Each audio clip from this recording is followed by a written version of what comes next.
Hello everybody, Jason here from the Coalface podcast. I've created a new sub-series called Mentoring Moments, and Mentoring Moments is composed of clips taken from my one-on-one and group mentorship sessions where we discuss e-commerce, digital, retail, and so much more. Hopefully you get a lot out of this. Enjoy.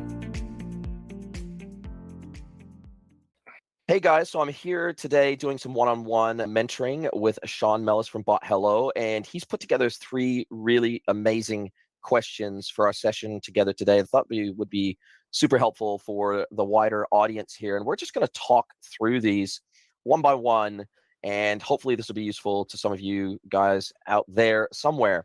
So one of the first questions he asks is, what is the getting paid process? What can that look like, or what should that look like? What does following up invoices look like? Some clients are slow to pay upfront or may even be hesitant to pay upfront, and they may be, particularly if there's progress payments, sometimes they might be quite happy to pay an initial deposit, and then getting the remainder invoices or milestone invoices paid can sometimes be a challenge and feel like pulling teeth. How can we speed the process up? We all have the opportunity to create almost a payment portal or payment gateway or an automated pay from email or automatic required payments out of our invoicing system or our bookkeeping system. So there's a number of different ways to approach this, but I think one of the concerns obviously is if it's a large progress payment, then oftentimes clients may not want to put this on a business credit card or business debit card. They may want to do it via wire transfer or some other payment method, direct credit or some other payment method. So really, this first question is all around,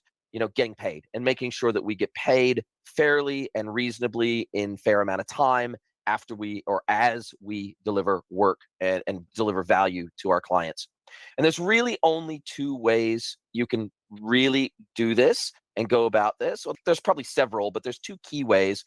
One is to require full payment upfront. If it's let's say it's a subscription service, then obviously you're gonna just charge upfront monthly before work begins, and they have to pay their invoice before you do the work. If you've got payment terms, let's say you send an invoice and your net terms are 7 days or 20th of the month following, there's various different requirements that people have on their invoicing and when payments are due. With my business, I've actually pivoted my business because I ran into similar challenges with this, even though my business runs on subscription services, meaning it's a fixed flat fee per month at the beginning of the month that they pay, and they pay in advance. What I was finding is that because I had a mixture of clients that wanted to pay via credit card, debit card, and direct credit, and some wanted to do wire transfer, I had just a range. I had a real range of payment methods that clients wanted to execute on, and some of those will take longer to receive payment than others. And so what I've done is I've actually moved, because I'm in e-commerce, it didn't make sense to me to issue invoices out of zero, even though they were recurring invoices out of zero. So I didn't have to manually generate the invoice every month. It was still an invoice going out of zero that they could choose to either pay via credit card or another payment method, basically. So what I wanted to do is I wanted to make this to where they had to go down a path of automation, and it's better for them and it's better for me. They don't necessarily realize it's going to be better for them until they set up the automation around it. But what I did is I moved all of my services online through Squarespace. And so I've got some one-off services, I've got some fixed fee services, and I've also even got all of my subscriptions now running on Squarespace. And so what happens is I've now set up via the Make integration middleware platform, I've set up all of the purchases that go through that, including the subscription purchases, to automatically sync to Xero and automatically create the corresponding or invoice, so sales order inside Xero against that customer's account. And then, so they always pay through the website. They're always paying via credit card or debit card. It's directly integrated with Stripe. And then when the payment settles from Stripe into my bank account, it auto reconciles to Xero, to that sales order that was created in Xero. And so it basically fully automates the end-to-end service. And if you're using some sort of quoting platform like Quiller, or there's a whole bunch of those sort of quoting platforms out there that let's say a project requires a custom quote, usually those platforms will also directly integrate with Stripe, or a lot of them do. So therefore, you can make the milestone payments a requirement as part of the project, okay, this is when these milestones are going to hit, and we're going to bill you, or we're going to automatically hit your credit card. It's going to be tokenized after the first payment, and we're just going to automatically hit your credit card at the appropriate milestones.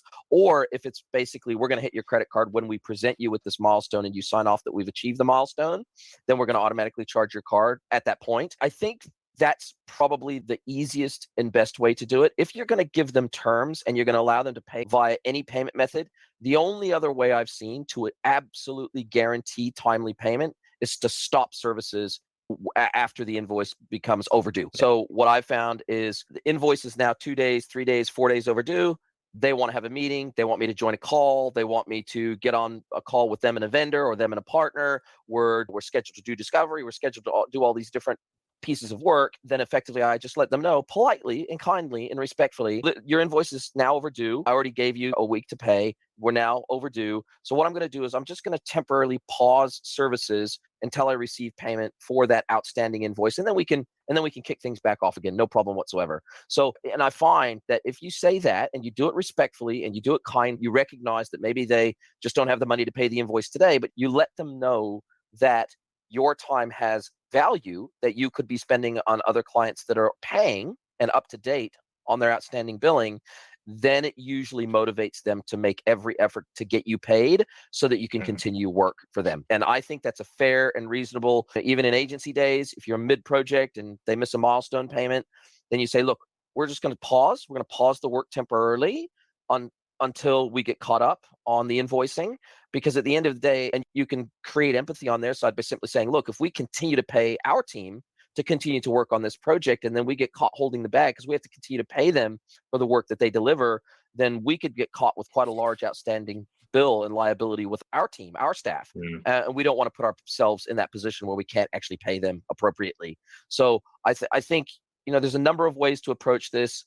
It's never easy to have a conversation about money, but if you structure the way that you do your billing and the way that you do your selling in such a way that you minimize the times when you even need to have a conversation about money. So if you require payment fully upfront for a piece of work before you even start the piece of work, then you're safe. But I realize huge pieces of work, particularly if they're a fixed price project or something like that, you need to break them up into milestones. And that's usually where we start to get into trouble with late payments, because they're like, you're committed now. You're not going to stop working on my project. No, actually, I will put it on pause until we get caught up. So I think it's just about transparency. I think it's about early communication, and within literally a day or two of an invoice coming overdue, saying, hey, do we need to discuss some sort of a payment plan? Do we need to, having challenges with payment? When should I expect payment? Do we need to talk about what we can do to make sure that we get these invoices paid promptly moving forward? I think if you can be really fair, really honest, really transparent, but firm that, hey, you guys have earned the money. You've earned the money that you're getting paid, and we need payment to pay our team members, then I think that's pretty much all you can do. Do you do the follow-ups yourself, or have you hired someone to assist with that?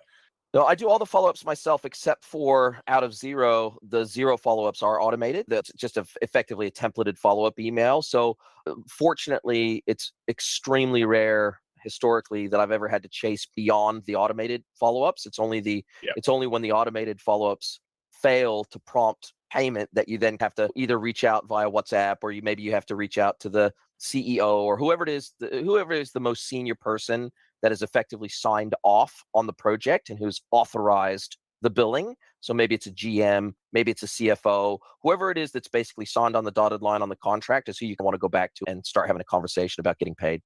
Nice. Awesome. Make sense? Makes sense, yeah. Awesome. Now, you also had another question around pitching services to agencies. So in other words, almost like agency to agency sales, and saying, hey, look, we're an agency that specializes in chatbots, digital humans, customer service systems, help desks, etc. That may not be something you guys specialize in as a digital agency. Let's say they're a creative agency, or let's say they're an e-commerce development agency, or let's say they are an analytics agency, or they specialize in some other than what you specialize in. What you're really talking about is either partnered sales, or you're talking effectively about B2B sales, where you would sell your services on a white label basis through that agency. They would deliver those services effectively under a white label agreement with you. So I'm assuming that's what you're referring to, is either a referral basis, meaning that those agencies who do not deliver services that you deliver could refer potential clients to you, and either a referral fee or no referral fee, you'd work that out commercially with them, or white labeling your services. So those are the kind of the two different scenarios I'm guessing that you would want to discuss with other potential partner agencies. Is that right? I think there's a third. So those two for sure, referral and white label, but also bringing me in as a contractor as part of a larger project.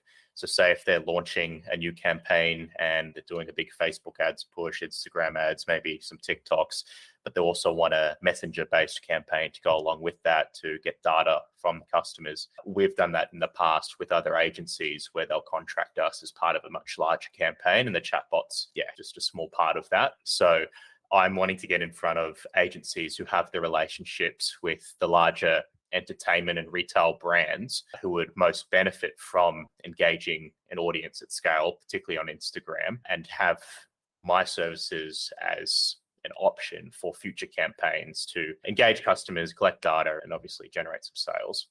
And in these contractor type relationships, would you be positioning yourself, or would they be positioning you as effectively an employee of their agency? So you'd be working from their email address. They'd create you an email address underneath their agency. You'd be presented as if you were an internal expert on behalf of the agency, or would you be presented as a contractor under your own? Under our own brand. We may not get direct access to the client in terms of emails or their phone number, but we'll be speaking through the agency, but the client will know the agency is using us as like a third party to deliver on that particular service.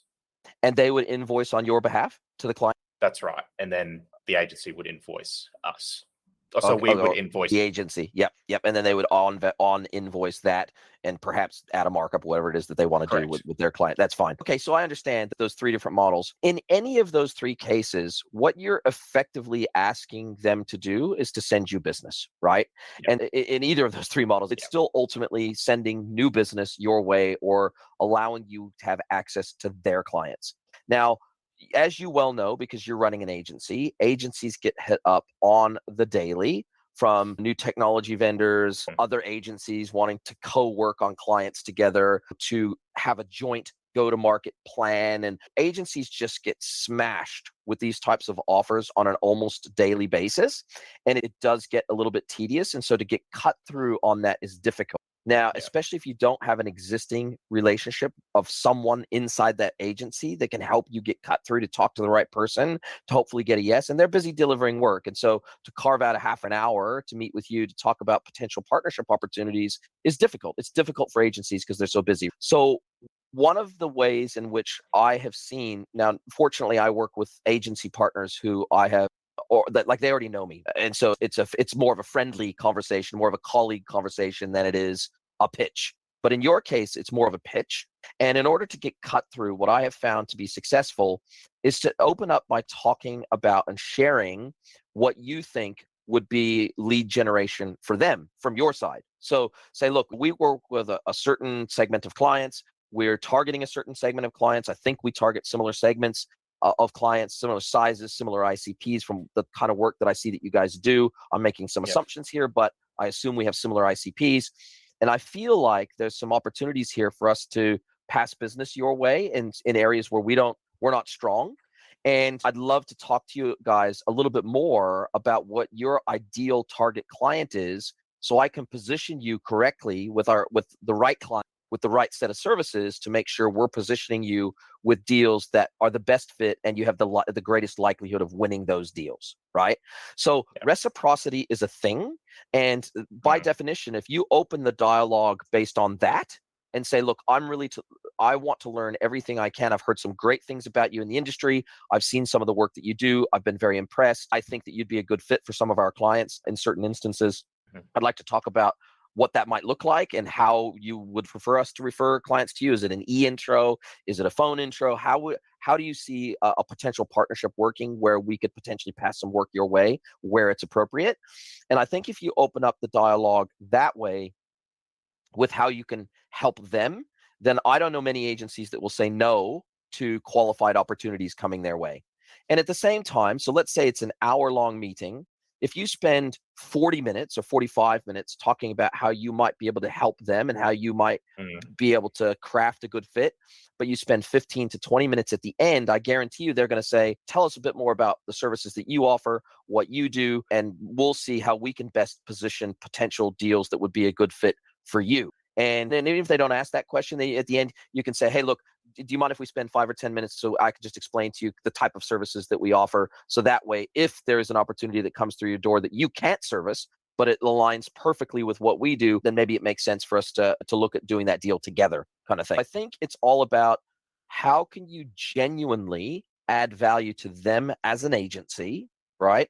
First, it's how can I benefit you first? And that has to really be the heart that you go in with. It can't just be a sales tactic, right? It has to genuinely be from the heart.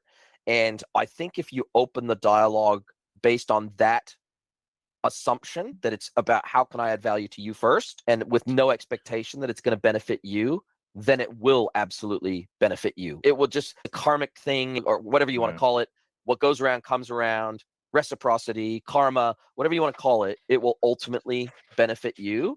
But I also think just understanding your peers in the market, how they approach the market, how they want to be positioned, how they want to be described, and how they sell their services, and what their pricing looks like, and what their ICP is, you're going to gain so much education out of those discussions, even if it doesn't bring you any direct work in the short term. It's going to be a massive benefit to you either way. So that would be my recommendation in terms of approach. Nice. I like that. Could I ask quickly on booking that meeting?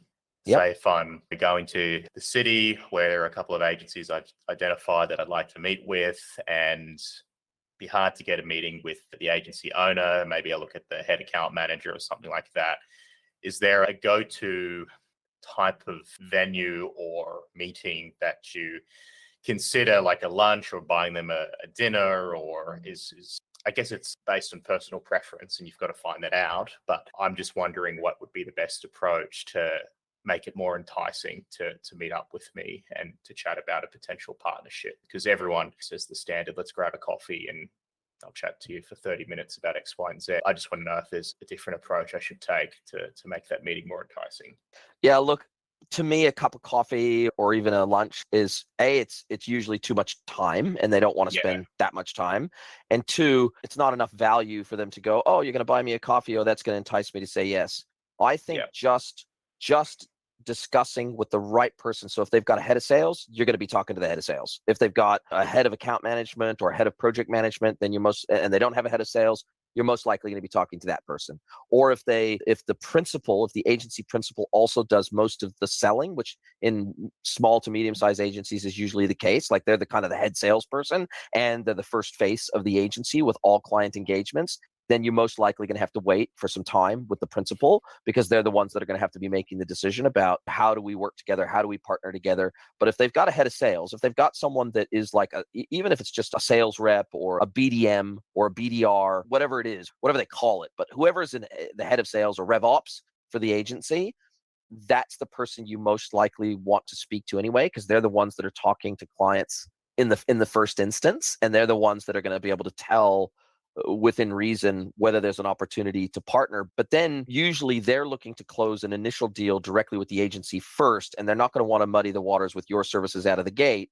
So oftentimes I feel like your services would come in once they go on to managed services. So once the client gets out of build, once they get out of development, once they get live, or if they're a marketing agency and they're just straight out doing marketing services, then you might be a good fit at almost any time based on the campaign that they may be helping with the client with at that moment.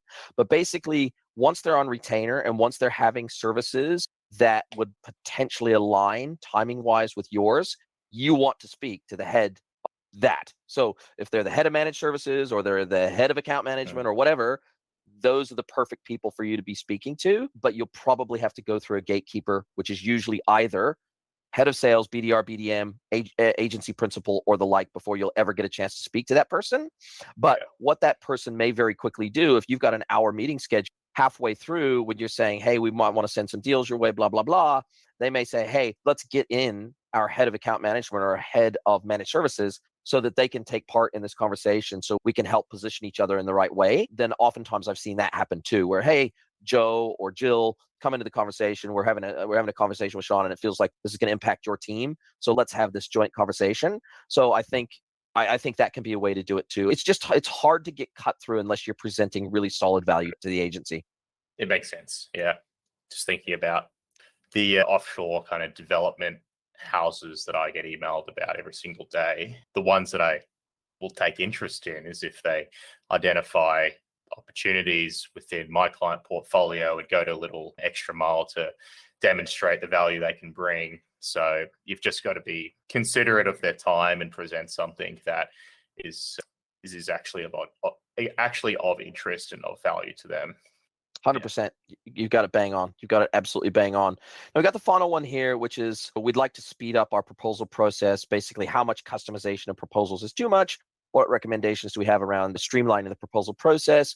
We're considering sending a brochure or info pack type of thing on a specific service provided after the discovery for them to review. Then the following meeting is simply a quick presentation of benefits and associated pricing and a digital pricing table, etc., or an a la carte menu, one or the other, and then the ability to sign and pay on the spot through a proposal platform. So yeah, this is a real challenge when you have not necessarily fully productized your services yet. So when you've got a blend of productized services and bespoke or a la carte proposals that you need to put together, that's when it starts to become really challenging. And particularly where you might have a mix of fixed price services combined with T&M services, where it's like, hey, we're going to give you an estimate, but this is T&M and we're going to bill in arrears monthly, or we're going to bill in advance monthly, or whatever, however you decide to structure the deal.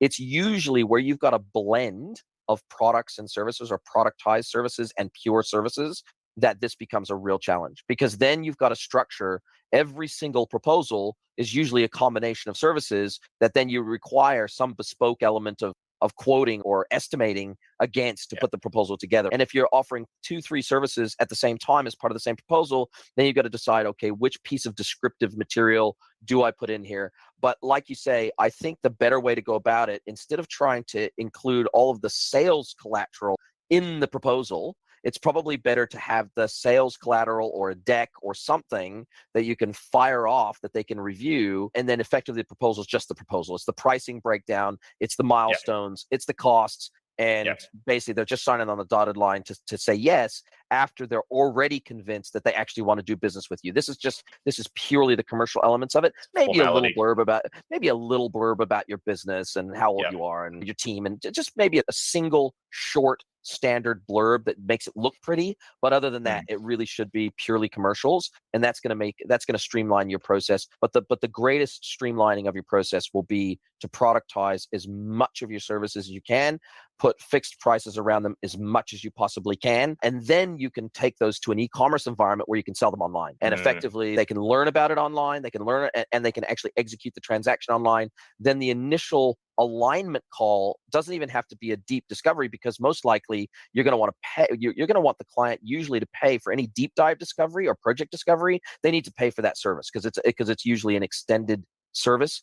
But so what I like to think of, the first call, the intro call, is really an alignment call. Are we aligned? Are we a good fit? And once you get past that phase, you will then know what types of collateral you need to send and discuss with them around specific services to maybe get them over the line and get them to the point where, yep, I'm ready to engage with you. But that alignment call will really set the stage for whether you think you're a good fit for working together or not. You'll know pretty quickly, are we a good fit or aren't we? Or maybe I think we're a good fit, but they need a little bit more convincing with some really solid collateral, and I'll have that ready to go to send them, but it won't be part of the commercial proposal. Yeah, I like that. How long did it take you to... So just one final thing. So the proposal usually is, you can simply call that an SOW or a statement of work, and that's how you can define, because that's terminology that most agency clients know. They understand the terminology statement of work. So that's what I would use. Yep. Nice. So don't say proposal at all. It's pretty much just, here's the statement of work. You could call it right above the commercials. You could say commercial proposal or something like that, just to make it clear. Sure. Nice. I was going to ask, how long did it take you to productize all of your services? I intended that from day one, so I always had that model. Okay. I didn't want to deal with exactly what you're describing, because I've run agencies before, so I know how painful it is. Yeah, for sure. Yeah, that's, I guess, the root cause of this problem is the a la carte options and being flexible with what we offer instead of saying, here's the list of packages or services, and we don't go outside of that, take it or leave it. Yeah. And look, I think there's room. So I've recently added, because I got so many people that were messaging me saying, hey, can I pick your brain for 30 minutes? Can I buy you a virtual coffee? And again, going back to that coffee statement, nobody's going to convince me to spend 30 minutes of my time with them by buying me a virtual coffee. My time's too valuable. So what I did is I set up on my website, I set up a 30-minute and a 60-minute consultation session. That's a fixed price for 30 minutes and a fixed price for 60 minutes. So it's not a fixed price service. It's technically still an hourly rate service. But the only reason I added that particular service was not so that someone went, because it's the most expensive way to buy my time. It's far more expensive than engaging with me on a monthly consultancy basis. If you were to break that down by hour, like it's much more expensive to buy my time.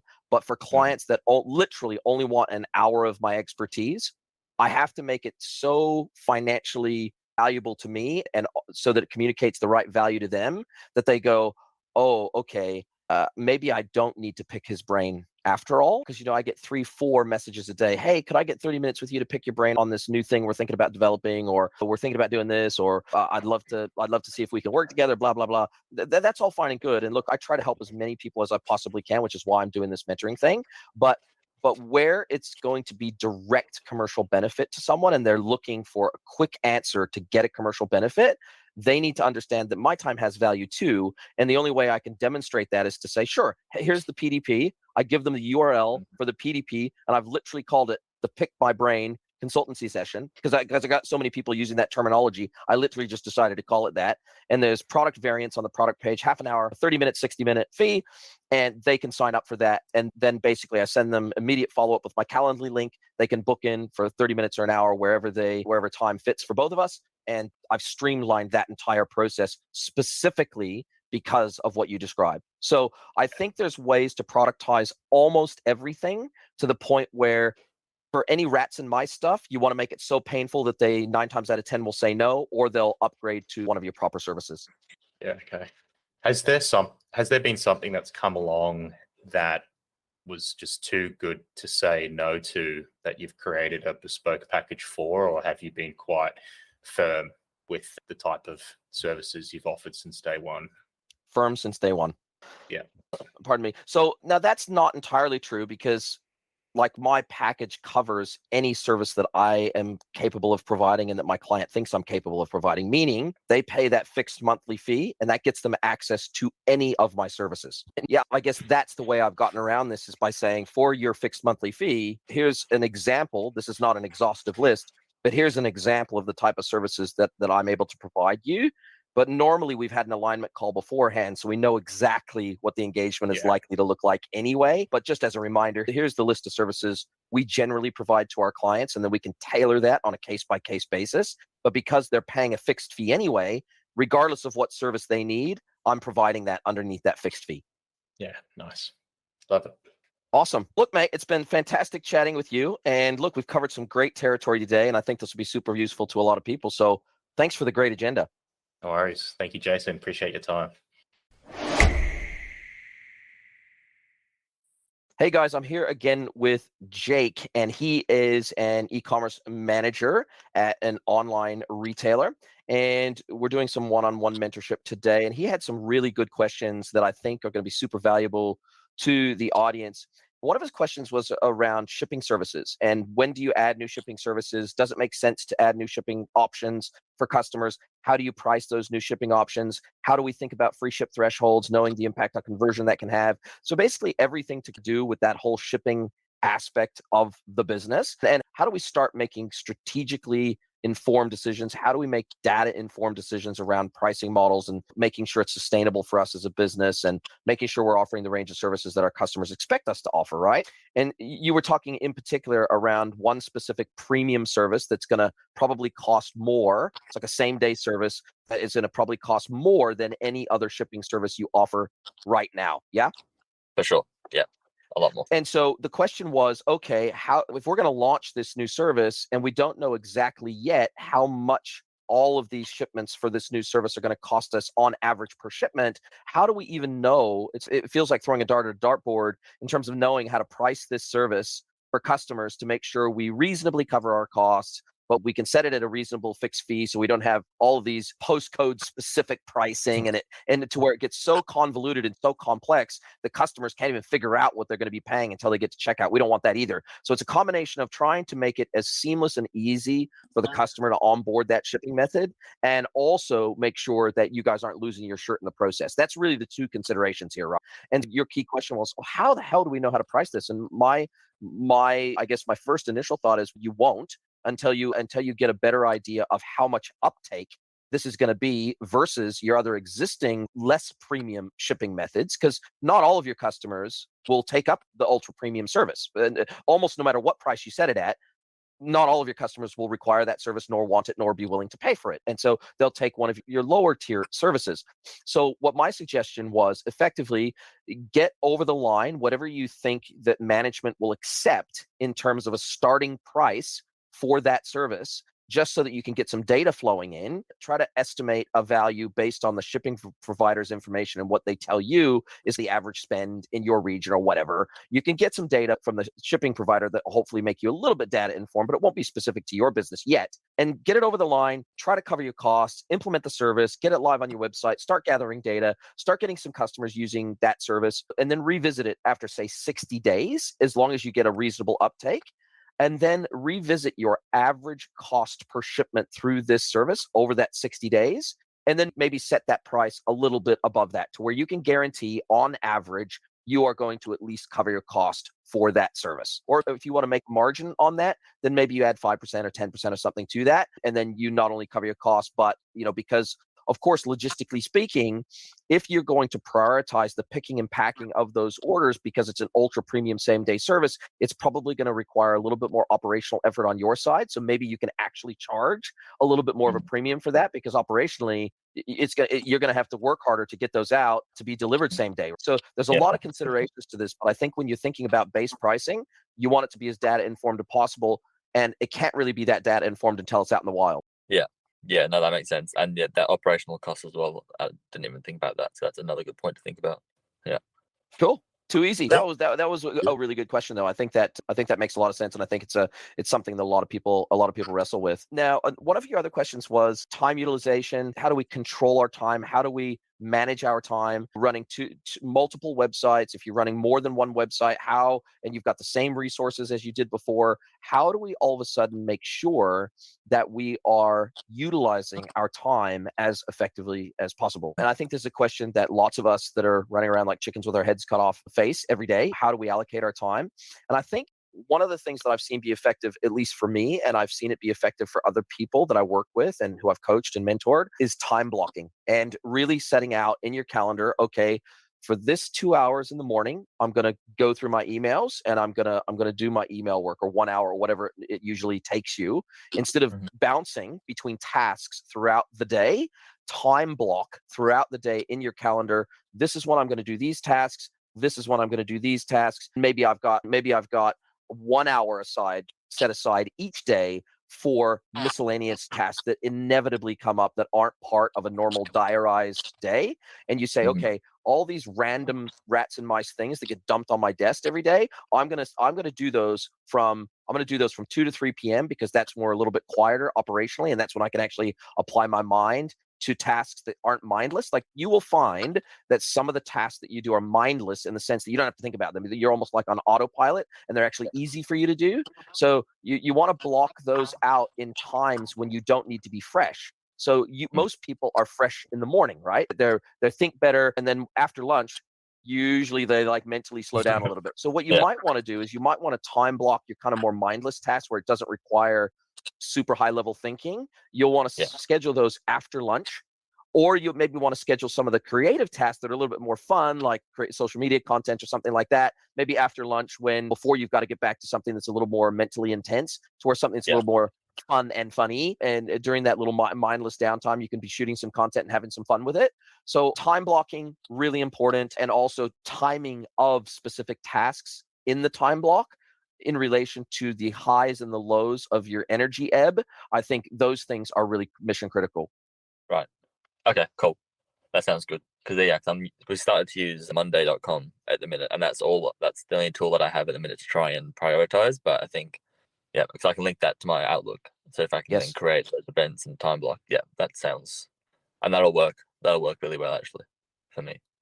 Because yeah, you're right. All my important work comes in the morning, Yep. and then everyone leaves at 4:30, and I go to the gym during the day, so I can then stay back until 6:30. Because that block from 4:30 till 6:30, I'll get more work done in that 2 hours than probably in the past 6, because everyone else is in the office. So that, And you're not getting interrupted during doing that 2 hour time block. You're hyper focused, and you're probably pumped after you get done from the gym. And so you're like, man, I'm hyper focused. I can nut through a whole lot of work very quickly. Yeah. No, that is a good point. Okay, that's perfect. Sweet. Good one. Thank you for that. Good one. No worries. And you had another really good question, I think. And you said, how do we think about a transition towards ops or some other role within the business when the business may not recognize a need for that role yet in the business? How do we start to communicate perhaps, or have the dialogue with our bosses, our leaders, our managers? How do we start to open a dialogue around this and start to help them understand the value of a potential new role, and regardless of whether that's somebody that we think we need to hire to support us in that new role, or whether we think it's us that needs to transition to that new role, and then maybe we get backfilled in our current role with a new hire, because obviously your work's not going to go away, but there's additional work to be done. Either way, regardless, you can only have that dialogue when you can demonstrate with concrete evidence that it's necessary. And so what I would do is I would start diarizing and breaking down the effort in a given week, a given day, a given month. Okay, how much time is allocated to these tasks that I think legitimately they don't have a natural fit underneath my role today, but they fall to me anyway, because somebody's got to do them, and I'm the dog's body that's doing them, but maybe it's not a great fit for my role. And so therefore, I need to now start breaking out and demonstrating, even if it's in a pie chart or something like that. Maybe you start putting in a spreadsheet the tasks and the amount of time you're spending on specific tasks by role type or by task type. And then at the end of a month, you can show a pie chart. Here's 86% of my time is spent today on stuff that I think is absolutely fairly and squarely in my role. But there's 14% of my time that is spent on stuff that just no one's doing it, and so I'm picking up those tasks, but it doesn't feel like it's a naturally good fit for my time, and it's actually probably not a great value for the business, because it's not getting my full attention, but it still has to get done. And if somebody was dedicated to these tasks and it really fit with their role type better, then they would probably get it done faster, more efficiently, and with higher quality. And whether that's me that ultimately moves into this role as the time expands. So maybe you have a deal and you say, okay, it's 14% of my time today, but I expect that sometime in the next 6 months, it's going to get to 30 or 40% of my time just on the growth trend that it's on today. Maybe when we get to 40% or 50% of my time allocated to these type of tasks, we need to seriously start looking at resourcing.